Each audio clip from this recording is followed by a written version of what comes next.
YouTube comments are either a benefit or a hazard. If they're a benefit, not my problem.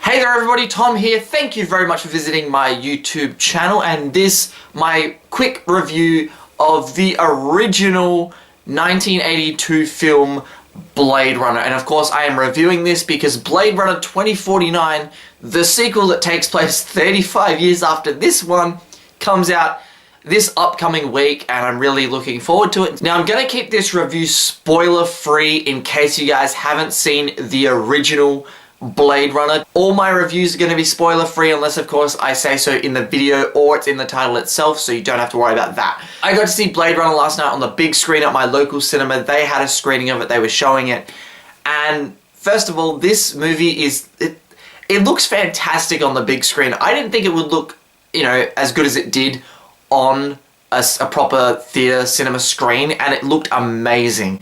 The special effects hold up remarkably well.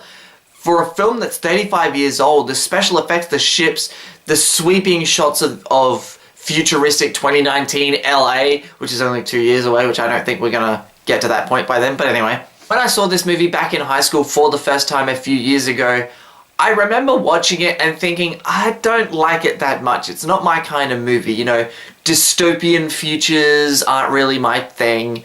I don't like noir a lot of the time. I'm not a big fan of like the, you know, the dark and super gritty. A bit of dark, a bit of grit is okay, but, you know, Blade Runner to me I think was a bit dark at the time for me, and it asked a lot of metaphorical questions that I didn't really understand back then. And so getting the chance to see it last night as an adult and sitting there and I really appreciated the metaphorical questions that asked, what does it mean to be human, things like that. A lot of movies now are really dark, really gritty, really dystopian, futuristic, and I've come to appreciate it more and more. Seeing Harrison Ford in his prime again is always fun, you know, rewatching Indiana Jones 1, 2, and 3, Empire Strikes Back, Return of the Jedi, New Hope, and the original Blade Runner. It's really cool to see Harrison Ford in his prime, kicking ass, being a futuristic detective. What more do I need to say about it? Let's talk about Rutger Hauer, okay? He plays Roy in this movie, who is a replicant. I really enjoyed his performance. It's creepy, it's chilling, but it's not too over the top. It's very scary as well at the same time. You're scared of this guy, especially towards the third act. He's a very threatening presence. And I really enjoyed the writing of his character as well. You know, his motivations are very clear. And they're very simple, yet they're so effective that you're like, yeah, if I was in his position, I would want that too, and I'd be trying to do the same thing.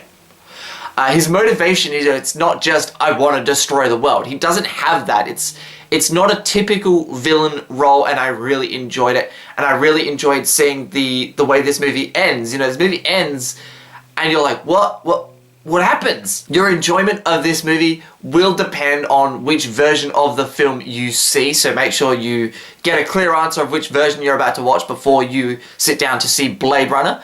If you haven't seen Blade Runner, I would recommend checking it out. It's not a film that I love, but it is a film that I have come to appreciate more and more as an adult. So look out for my review of Blade Runner 2049. And thank you very much for watching this review of Blade Runner 1982. I will talk to you guys next time.